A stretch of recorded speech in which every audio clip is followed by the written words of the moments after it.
आपल्या सगळ्यांचे सहकारी जगन्नाथ सेवाळे, प्रकाश म्हस्ते, काँग्रेस पक्ष, राष्ट्रवादी काँग्रेस पक्ष, उद्धव ठाकरेंच्या नेतृत्वाखालचा शिवसेना, शेतकरी काँग्रेस पक्ष या सगळ्यांच्या वतीनं या मतदारसंघामध्ये निवडणूक लढवणारे आपल्या सगळ्यांचे उमेदवार सत्यशील शेरकर, किशोरशेठ दांगट, श्री तुषार थोरात, बाजीराव शेरसांगड, शरदराव लेंडे, माऊली खंडागळे, माजी आमदार दिलीपराव धमदेवे, अनिल तात्या मेहर, दिलीपराव रामदेव, अनिलराव चौगुले, व्यासपीठाचे सगळे मान्यवर, काँग्रेस पक्ष, शिवसेना, राष्ट्रवादी काँग्रेस पक्ष या सगळ्यांचे नेते आणि सहकारी, विविध संस्थांचे पदाधिकारी आणि मोठ्या संख्येने उपस्थित असलेले आपण बंधू भगिनी, निवडणुकीच्या निमित्ताने आज मी पुन्हा आपल्याकडे आलो.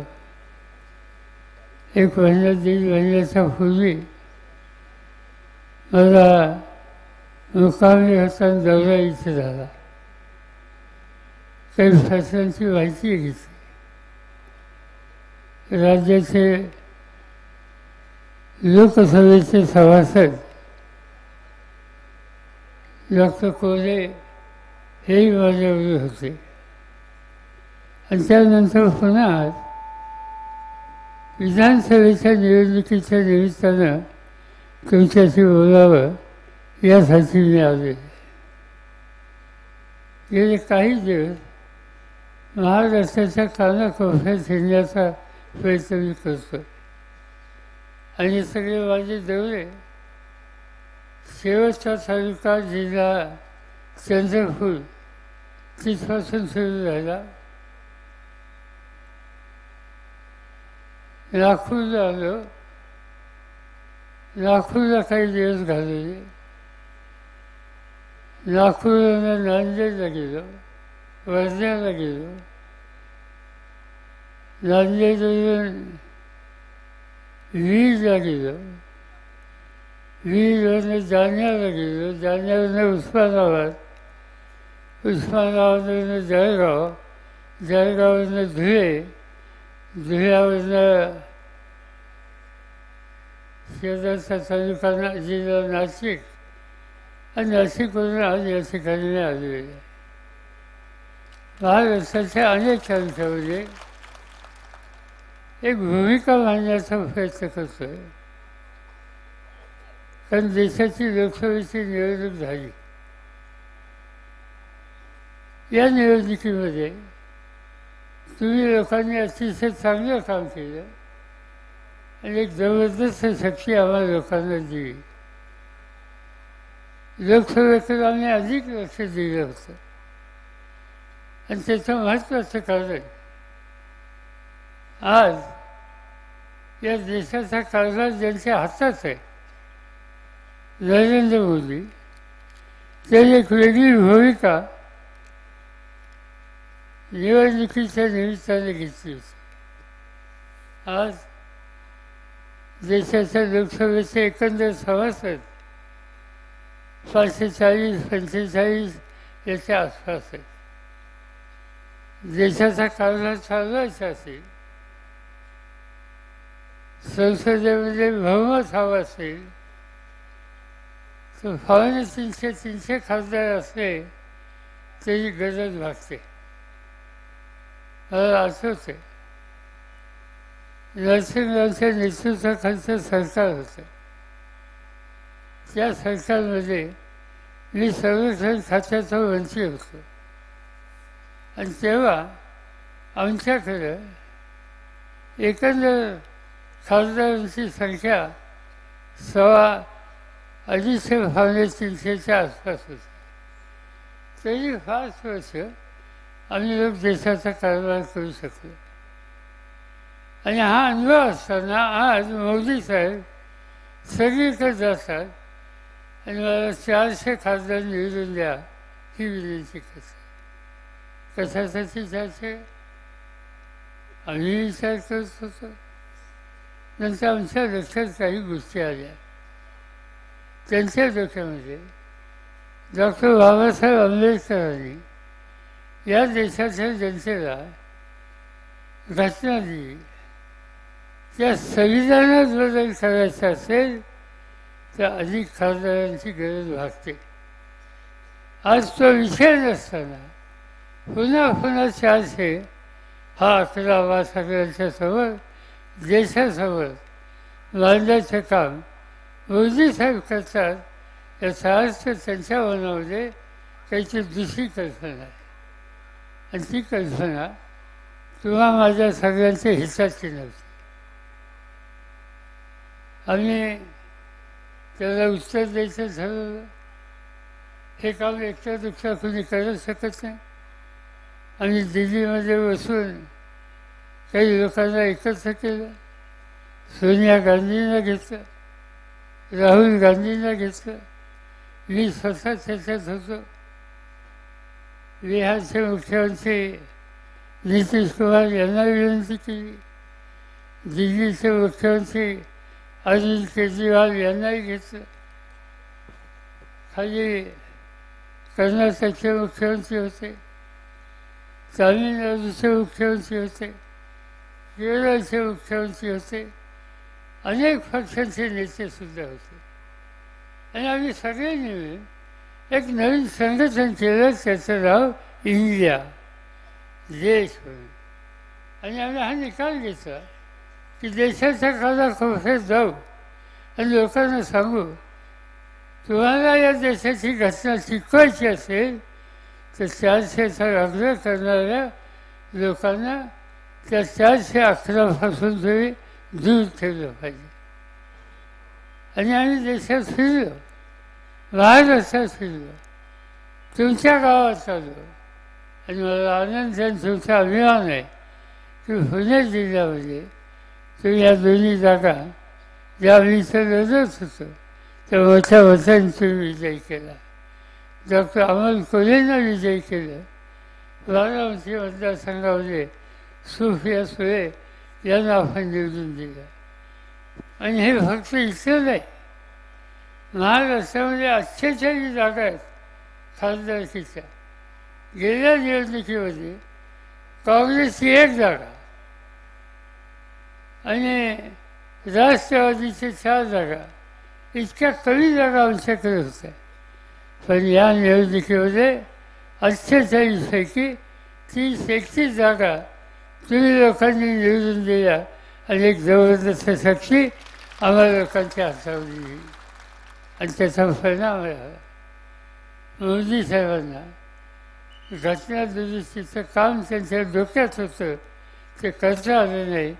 या देशाची संवेदन आपण लोकांनी त्याचं रक्षण केलं आहे. आज निवडणूक विधानसभेची 2 वर्ष तर सोडली तर गेली 10 वर्ष या निवडणुकीमध्ये महाराष्ट्राची सत्ता भाजपवाली आणि त्यांच्या मित्रांच्या हातात. म्हणजे 2 वर्ष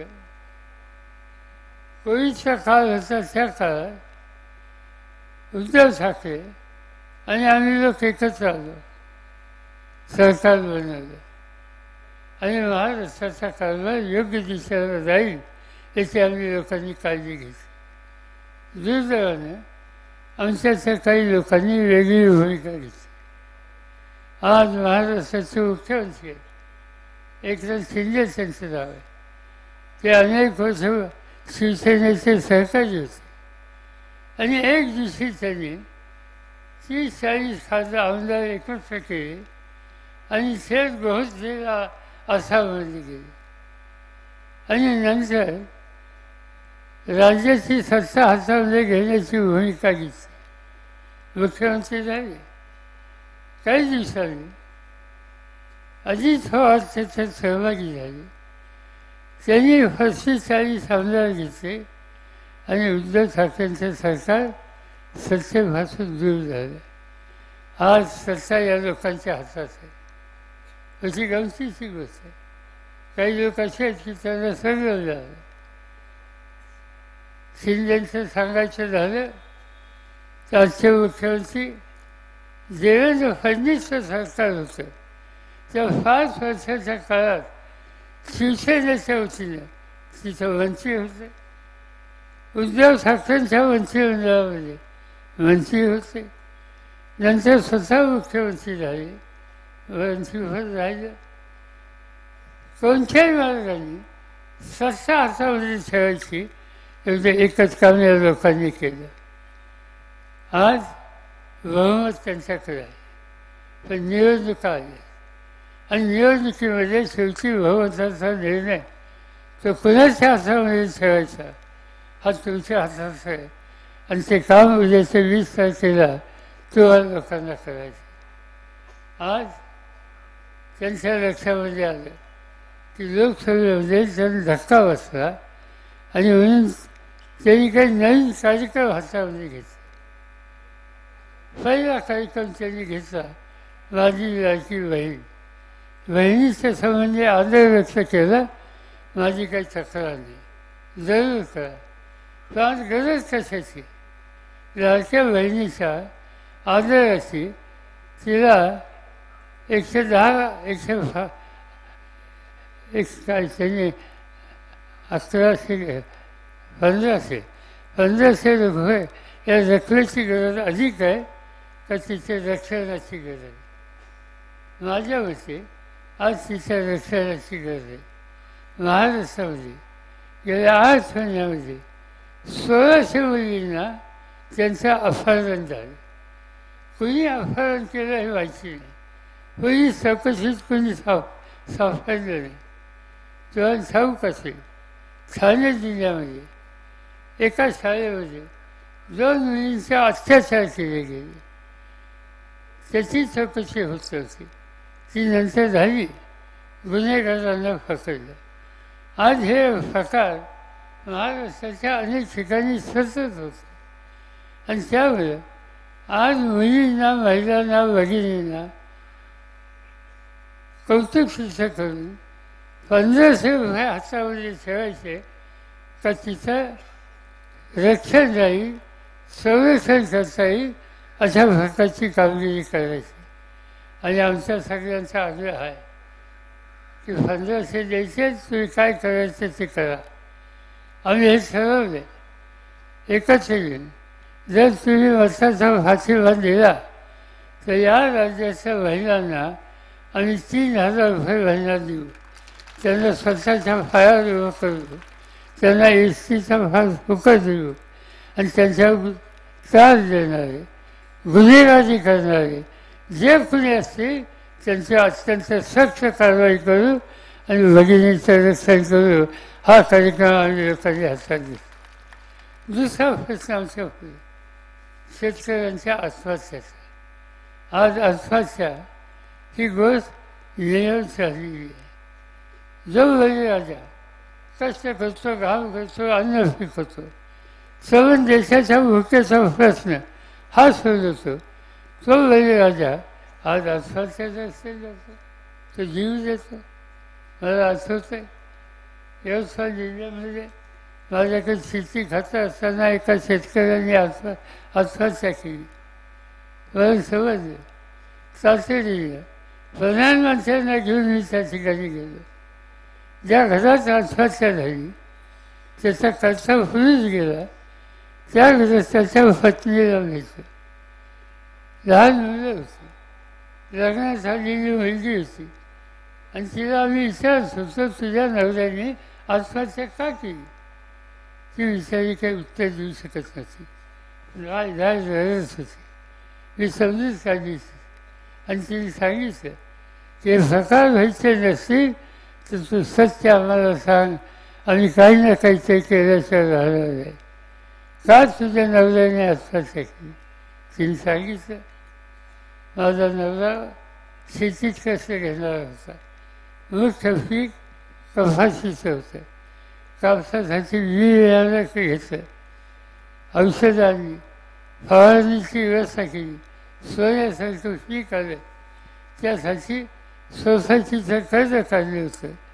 आणि ते झाल्याच्या नंतर पीक आल्यावर एक दिवशी अतिवृष्टी झाली आणि सोन्यासारखं पीक हे उद्ध्वस्त झालं.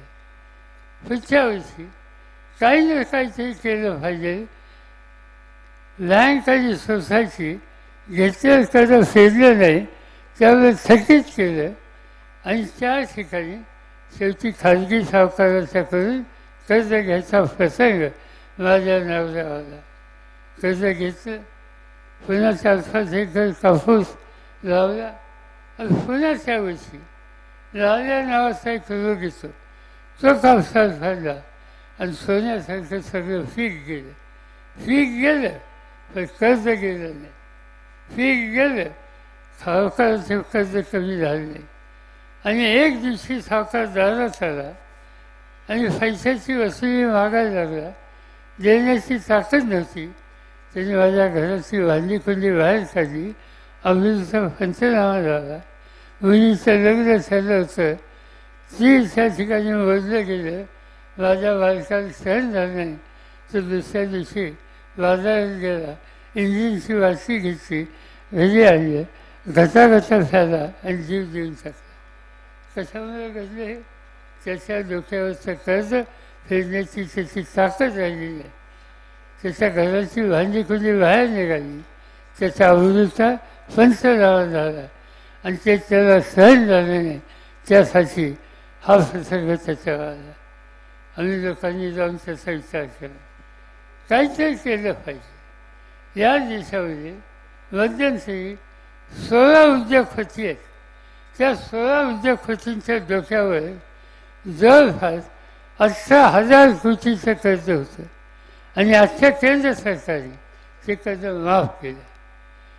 त्या 16 उद्योगपतींचं कर्ज माफ होतं आणि काळ्या आईची इमान राखणारा, राबणारा हा शेतकरी यानं त्या कर्जात संकटावर आला तर त्याला ठग वकिलार बनवून त्याच्या घराची भांडीकुंडी बाहेर काढायची, त्याला मदत करायची नाही. पण आजचे प्रधानमंत्री या बाबतीत दुर्लक्ष करणारे होते. त्यांनी यासाठी काही केलं नाही. आम्हाला लोकांच्या हातात सत्ता असताना मला आठवत आहे, आत्महत्या केल्याच्या नंतर केंद्र सरकारच्या मंत्रिमंडळामध्ये मी स्वतः ठराव आणला आणि देशातल्या शेतकऱ्यांच्या डोक्यावरचं कर्ज हे माफ करायचा निर्णय घेतला आणि थोडं नाही 71,000 कोटीचं कर्ज त्यावेळेला माफ करून टाकलं. शेतकऱ्याला कर्जातून बाहेर काढली.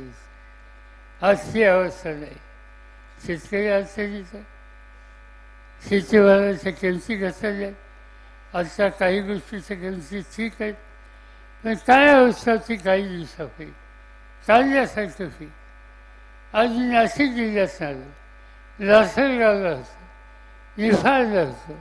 त्या सगळ्या ठिकाणी कांद्याचं पीक हे अत्यंत महत्त्वाचं. आणि मध्यंतरी कांदा उत्पादक संकटात गेला. का? त्याच्या घामाची किंमत त्याला मिळते. आणि या देशामध्ये ज्यांच्या हातात राज्य आहे त्यांना नेहमी एका गोष्टीची चिंता असते. पिकासो त्याच्या हिताची चिंता त्याला कधी नसते. कांदा निर्यात करायचा निर्णय घेतला तर सरकारने विरोध केला, निर्यातीला बंदी घातली. का? इथं कांदा वाढेल, त्याची किंमत वाढली. मला असंच आहे की मी ज्या खर्चाचा मंत्री असताना एका वर्षी आणि कांद्याला निर्यातीला परवानगी दिली. कांद्याचे भाव वाढले. दुसऱ्या दिवशी पार्लमेंटचं अधिवेशन होतं. मी अधिवेशनाला गेलो. शेती खात्याचं मंत्री होतं आणि सभागृहात गेल्याच्या नंतर पाहिलं काय, गळ्यामध्ये कांद्याचा माळा घालून भाजपचे खासदार त्या ठिकाणी उभे होते आणि माझ्या विरुद्ध घोषणा देत होते. घोषणा काय देत होते? शरद पवार होश मिळावा. अनाज की कीमत बहुत ऊपर गई, खाने का खाना मुश्किल हो गया, खाना पकाना मुश्किल हो गया। होश पाओ, अनाज की कीमत, प्याज की कीमत कम करो। अशी गमतीची गोष्ट मला विचारलं अध्यक्षांनी, तुमचं म्हणणं काय? मी म्हणलं स्वच्छ सांगतो, कांदा हा जिल्ह्यात शेतकऱ्याचं पीक आहे. वर्षाचं 1-2 हंगाम येतात, 2 पैसे कधीतरी मिळतात. त्या शेतकऱ्याला कधीतरी 2 पैसे मिळाले ते एवढं कांद्याची महाग गळ्यात घालून दंगा करायची काही आवश्यकता नाही. आणि मी स्वच्छ सांगतो, तुम्ही कांद्याची माळ घाला, जसं कवल्याची माळ घाला, शेतकऱ्याची किंमत मी कमी होऊन देणार नाही, नाही नाही, त्यांची किंमत देईल. असा निकाल त्या ठिकाणी घ्यावा लागतो. आजच्या सरकारला ही भूमिका मान्य नाही. ते शेतीमालाची किंमत वाढवायची नाही, हेच भूमिका घेतात. आत्ताच सत्यशीलने कारखान्याचं सांगितलं. कारखाना तुम्ही उत्तम रीतीने चालवता. देशाच्या साखर धंद्यावर माझं अधिक लक्ष अनेक वर्षापासून होतं. या देशामध्ये साखर धंद्यामध्ये संशोधन करणारी जी वसंतदादा संस्था आहे त्याचा मी अध्यक्ष आहे. जरूर या कामाला आम्ही मदत करतो. प्रश्न मानतो, मध्यंतरी साखरेची किंमत खाली घसायला लागली. आम्ही लोकांनी मागणी केली की निर्यात करा. जगात जिथं साखर पाहिजे तिथं महाराष्ट्राची, देशाची साखर पाठवा. निर्यात झाली तर किमती वाढतील. किमती वाढल्या तर ऊसाची किंमत वाढेल, आणि ऊसाची किंमत वाढली तर शेतकऱ्याचा संसार फिरेल. आणि त्यासाठी हे केलं पाहिजे. मोदी साहेबांनी विरोध केला, निर्यातीवर बंदी घातली, आणि ऊस उत्पादकांच्या संसाराला एक प्रकारचा अडथळा निर्माण. अशा कितीतरी गोष्टी आहेत. त्या गोष्टी एवढंच सांगतात, आजचे राज्यकर्ते शेतकऱ्याच्या हिताची जपणूक करतात असं दिसत नाही. आणि जो शेतकऱ्यांच्या हिताची जपणूक करत नाही त्याच्या हातात आम्ही सत्ता देणार नाही. त्याचा पराभव करू. आणि ती भूमिका या निवडणुकीमध्ये आपल्या सगळ्यांच्यासाठी आहे. आणि त्यासाठी या ठिकाणी सत्यशीलची उमेदवारी दिली. त्यांच्या वडिलांनी कारखाना चालवला. ते स्वतः आम्हाला लोकांच्यावर खासदार होते. अलीकडच्या काळामध्ये ही जबाबदारी सत्यशीलने घेतली. तुम्हा लोकांनी त्यांना सहाय्य केलं. आणि महाराष्ट्राचा चांगला कारखाना म्हणून तुमच्या कारखान्याचं आज नावलौकिक संपूर्ण देशामध्ये आहे. त्याचा मला अभिमान असतो. ज्याचा उल्लेख त्यांनी आत्ता केला. तिन्ही देशाचा शेती खात्याचा मंत्री असताना दरवर्षी उत्तम कारखाने कोण चालवतो याचा अभ्यास केला जातो. त्यांना बक्षीस दिलं जातं. आम्हाला लोकांच्या हातून ते दिलं जातं. आणि मला अनुभव आहे की ज्या ज्या वेळेला बक्षिसाच्या कार्यक्रमाला मी गेलो त्यावेळेला बक्षीस त्यांना मिळाला त्या यादीमध्ये तुमच्या कारखान्याचं नाव हे सुरुवातीला होतं, तुमच्या चेअरमनचं नाव होतं. मला अभिमान असतो की माझ्या राज्याचा एक तरुण प्रतिनिधी कारखाना उत्तम चालवतो आणि देश पातळीचं बक्षीस घेतो. आपल्या सगळ्यांना अभिमान असावा असं प्रकारचं काम आज त्यांच्याकडे होतं. आणि त्यासाठी आता निवडणूक आली. आम्ही ठरवलं निवडणुकीची सूत्र, निवडणुकीतून तिकीट, आणि तिकीट दिल्यानंतर निवडून आणणं, आणि त्यानंतर महाराष्ट्राच्या विधानसभेत प्रतिनिधी म्हणून पाठवणं, यासाठी आम्ही त्यांचा विचार केला. यापूर्वीसुद्धा माझं लक्ष होतं. मला आठवत आहे की वल्लभशेठ बेनके आमचे सहकारी होते. माझ्याबरोबर त्यांनी काम केलं. हा श्री सहकार्याने साथ दिली. त्यांच्यानंतर त्यांचे चिरंजीव यांनी काम करावं अशा प्रकारची अपेक्षा माझी स्वतःच्या अनेकांची होती. पण दुर्दैवानं त्यांनी वेगळा रस्ता घेतला. कधी माझ्याबरोबर, कधी दुसऱ्याबरोबर. आणि शेवटी अलीकडच्या काळामध्ये त्यांनी ज्या लोकांनी आत्तापर्यंत आपल्या विचाराला, आपल्या वडिलांच्या विचाराला साथ दिली, शक्ती दिली, त्यांच्यावरचा संपर्क हात सोडून जे पक्ष फोडतात, चुकीचं राजकारण करतात, त्यांच्यावर जायचा निर्णय त्यांनी घेतला. मी आपल्याला स्वच्छ सांगू इच्छितो की आज पक्ष फोडणं त्याला अक्कल लागत नाही. एखादी गोष्ट उभी करणं त्याला अक्कल लागते, एखादी गोष्ट उद्ध्वस्त करणं त्याला अक्कल लागत नाही. आणि जिथं अक्कल नाही, अक्कल लागत नाही, याची आठवण ज्यांना होत नाही त्या लोकांना त्यांची जागा दाखवण्याचा निकाल घ्यावा लागतो. आणि उद्याच्या निवडणुकीमध्ये जुन्नर तालुक्यातल्या सगळ्या माझ्या बंधू भगिनींना माझ्या आग्रहाने सांगणे की या तालुक्यामध्ये आज इथलं राजकारण चुकीच्या रस्त्यावर न्यायचं काम तुमच्या जुन्या आमदाराकडून होत असेल तर त्याचा निकाल मला घ्यावा लागेल. आणि तो निकाल झालासुद्धा नाही. उद्याच्या निवडणुकीमध्ये त्यांच्या हातातली सत्ता ही काढून घ्यावी लागेल आणि सांगावं लागेल हा शिवछत्रपतींचा महाराज आहे, शितुरी जो करतो, धोकेबाजी करतो, त्यांना शिवछत्रपतींनी कधीही माफ केलेली नाही. आज ती अवस्था तुम्ही करून ठेवली आहे. आणि फंड फिरतात, लोकांची फसवणूक, आपल्या सहकार्यांना साथ न देण्याची भूमिका या रस्त्याने तुम्ही जात असाल तर हा जुन्नर तालुका शिवाजी महाराजांचा तालुका, त्यांच्या विचाराचा तालुका, त्या विचारांना भूमिका घेणाऱ्या लोकांचा हा तालुका स्वस्थ बसणार नाही. तर उद्याच्या निवडणुकीमध्ये त्यांची जागा कायही दाखवली राहणार नाही. मला मनापासूनचा आनंद आहे. या स्थितीमध्ये शिवसेना असेल, काँग्रेस पक्ष असेल, राष्ट्रवादी असेल, अन्य सरकारी असतील, सगळ्यांनी एक दृष्टीने या भूमिकेला पाठिंबा द्यायचं ठरवलं. आणि आनंद मला एका गोष्टीचा आहे की सत्यशीलसारखा एक तरुण कार्यकर्ता जो आज तुम्हा सगळ्यांचं नेतृत्व करण्याच्यासाठी, तुमच्यासाठी कष्ट करण्याच्यासाठी, तुम्हाला जीवाभावानं साथ करण्याच्यासाठी आज या ठिकाणी आला आहे, त्याला मोठ्या माणसांनी तुम्ही विजय केलं पाहिजे. त्याबरोबर अन्य पक्षाचे लोक आहेत, शिवसेनेचे लोक आहेत, शरदराव लेंडेंच्यासारखे सहकारी आहेत, अनेकांची नावं घेताची. या सगळ्यांनी या संकटाच्या परिस्थितीमध्ये आपली एकी ठेवली, जबरदस्त शक्ती दाखवली आणि सत्यशीला निवडून आणण्याच्यासाठी तेव्हा सगळ्यांची तयारी आहे.